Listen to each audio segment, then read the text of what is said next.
ओम शांति।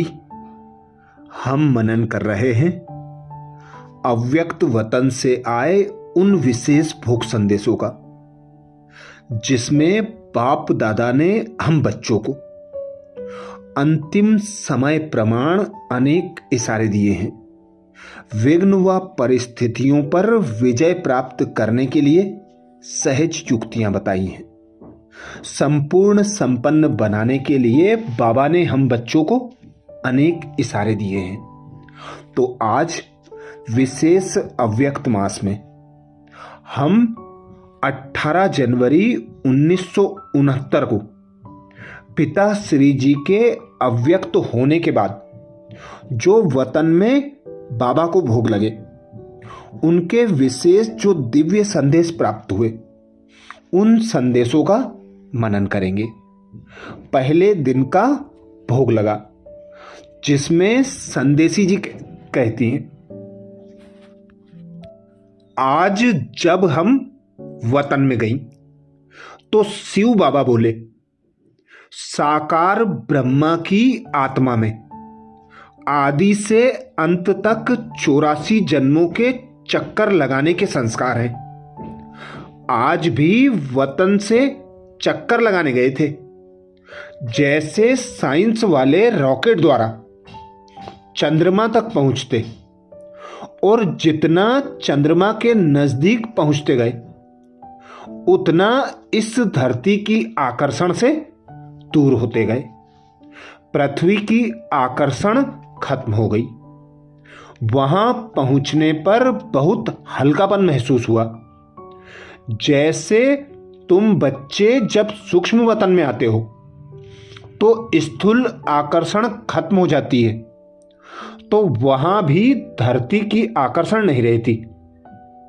यह है ध्यान द्वारा और वह है साइंस द्वारा। एक अंतर और भी बाप दादा सुना रहे थे कि वह लोग जब रॉकेट में चलते हैं तो लौटने का कनेक्शन नीचे वालों से होता है, लेकिन यहां तो जब चाहे जैसे चाहे अपने हाथ में है। बाबा ने एक दृश्य दिखाया। एक लाइट की बहुत ऊंची पहाड़ी थी। उस पहाड़ी के नीचे शक्ति सेना और पांडव दल था। ऊपर में बाप दादा खड़े थे। इसके बाद बहुत भीड़ हो गई। हम सभी वहां खड़े ऐसे लग रहे थे जैसे साकारी नहीं, लेकिन मंदिर के साक्षात्कार मूर्त खड़े हैं।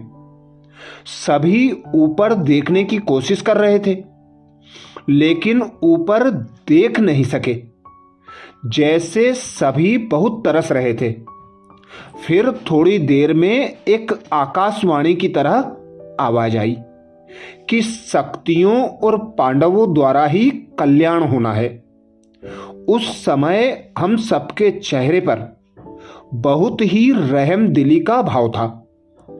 उसके बाद फिर कई लोगों को शक्तियों और पांडवों से अव्यक्त ब्रह्मा का साक्षात्कार, शिव बाबा का साक्षात्कार होने लगा।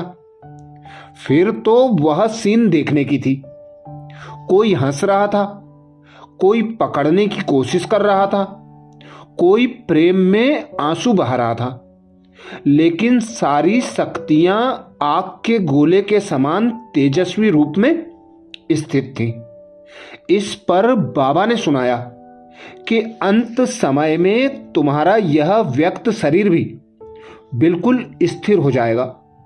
अभी तो पुराना हिसाब किताब होने के कारण शरीर अपनी तरफ खींचता है, लेकिन अंत में बिल्कुल स्थिर शांत हो जाएगा। कोई भी हलचल न मन में न तन में रहेगी, जिसको ही बाबा कहते देही अभिमानी स्थिति। दृश्य समाप्त होने के बाद बाबा ने कहा, सभी बच्चों को कहना कि अभी देही अभिमानी बनने का पुरुषार्थ करो। जितना सर्विस पर ध्यान है, उतना ही इस मुख्य बात पर भी ध्यान रहे कि देही अभिमानी बनना ही है। दूसरे दिन के विशेष भोग संदेश में संदेशी जी कहती, आज जब मैं वतन में गई तो बाप दादा हम सभी बच्चों का स्वागत करने के लिए सामने उपस्थित थे। जैसे ही मैं पहुंची तो जैसे साकार रूप में दृष्टि से याद लेते थे वैसे ही अनुभव हुआ, लेकिन आज की दृष्टि में विशेष प्रेम के सागर का रूप इमर्ज था। एक एक बच्चे की याद नैनों में समाई हुई थी। बाबा ने कहा, याद तो सभी बच्चों ने भेजी है, लेकिन इसमें दो प्रकार की याद हैं। कई बच्चों की याद अव्यक्त है और कईयों की याद अव्यक्त भाव के साथ व्यक्त भाव मिक्स है। 75% बच्चों की याद अव्यक्त थी, लेकिन 25% की याद मिक्स थी। फिर बाबा ने सभी को स्नेह और शक्ति भरी दृष्टि देते गिट्टी खिलाई। फिर एक दृश्य इमर्ज हुआ तो क्या देखा? सभी बच्चों का संगठन खड़ा है और ऊपर से बहुत फूलों की वर्षा हो रही है। बिल्कुल चारों ओर फूलों के सिवाय कुछ देखने में नहीं आ रहा था। बाबा ने सुनाया, बच्ची, बाप दादा ने स्नेह और शक्ति तो बच्चों को दे दी है, लेकिन साथ साथ दिव्य गुणों रूपी फूलों की वर्षा शिक्षा के रूप में भी बहुत की है।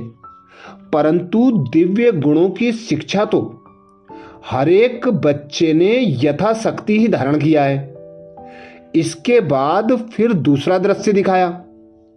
3 प्रकार के गुलाब के फूल थे, एक लोहे का, दूसरा हल्का पीतल का और तीसरा रियल गुलाब था। बाबा ने कहा, बच्चों की रिजल्ट भी इस प्रकार है। पहले जो लोहे का फूल है, यह बच्चों के कड़े संस्कारों की निशानी है। जैसे लोहे को बहुत ठोकना पड़ता है, जब तक गर्म ना करो, हथौड़ी ना लगाओ तो मुड़ नहीं सकता। इस तरह कई बच्चों के संस्कार लोहे की तरह है, जो कितना भी भट्टी में पड़े लेकिन बदलते ही नहीं हैं। दूसरे हैं जो मोड़ने से व मेहनत से कुछ बदलते हैं, और तीसरे वह जो नेचुरल ही गुलाब है। यह वही बच्चे हैं जिन्होंने गुलाब समान बनने में कुछ मेहनत नहीं की।